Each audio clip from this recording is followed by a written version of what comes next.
एक क्वेश्चन ध्यान से देखो, हमारे को क्या दे रखा है, हमारे वीटी कर्व में एक ग्राफ नजर आ रहा है और हमें बोला है हमें एवरेज वेलोसिटी और मैक्सिमम वेलोसिटी का क्या निकालना है, रेशियो निकालना है। हमें क्वेश्चन में क्या दे रखा है कि एक ऑब्जेक्ट है, पहले कुछ उसकी स्पीड बढ़ती है, फिर कांस्टेंट होती है, फिर डिक्रीज होने लग जाती है, और यहां से वहां पहुंचने में इसकी स्पीड जब तक बढ़ रही थी, मैक्सिमम वेलोसिटी पहुंच गई थी, उसकी डिस्टेंस में कितना कवर करता है, एस।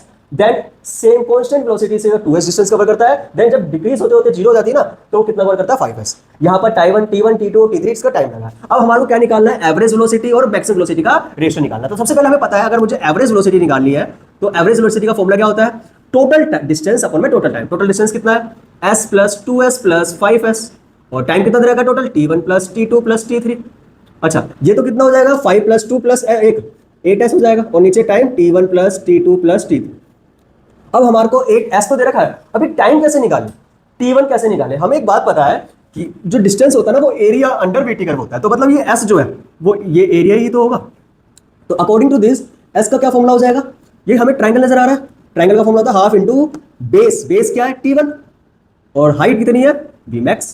तो अगर मैं यहां से T1 की वैल्यू निकालूं तो क्या आ जाएगी, 2 वहां जाके 2s हो जाएगा, और ये नीचे तो 2s अपॉन में Vmax आ जाएगा। ठीक है भाई, सिमिलर करके अगर मेरे को ये वाला डिस्टेंस निकालना है, अगला वाला जो कि है 2s, फॉर्मूले की हेल्प से, तो हमें पता है यहां पर क्या नजर आ रहा है, बेस इंटू हाइट, एक रेक्टेंगल नजर आ रहा है। बेस कितना है, T2, हाइट कितना है, Vmax, और यहां से सेम T2 की अगर मैं वैल्यू निकालूंगा तो कितनी आ जाएगी, T2 की वैल्यू 2sy में Vmax सेम आएगी। चलो लास्ट, हमें पता है ये डिस्टेंस भी कुछ ऐसे ही निकलेगा, लेकिन इसमें ट्रायंगल नजर आ रहा है जिसमें बेस है T3 और हाइट कितनी दे रखी है, सेम Vmax। तो यहां से अगर तुम देखो T3 की वैल्यू कितनी आ जाएगी, यहां से आ जाएगा 5, वहां जाके 2 आएगा, तो मतलब 10s अपॉन में Vmax हो जाएगा।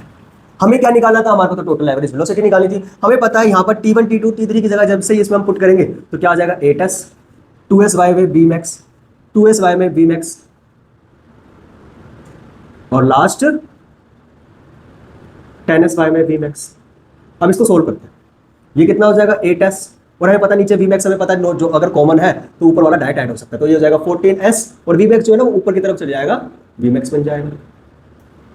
तो बस सोल्व करना है, s से s जाएगा, और यहां पर ये कितना आंसर आ जाएगा, 4 अपॉन में 7 Vmax। और ये निकाल के रहे थे, एवरेज वेलोसिटी निकाल रहे थे। हमसे पूछा क्या था, V average divide by Vmax। फिर Vmax जैसे ही हम यहां भेजेंगे तो जो हमारा इसका कंपैरिजन आ रहा है वो कितना आ रहा है, 4:7।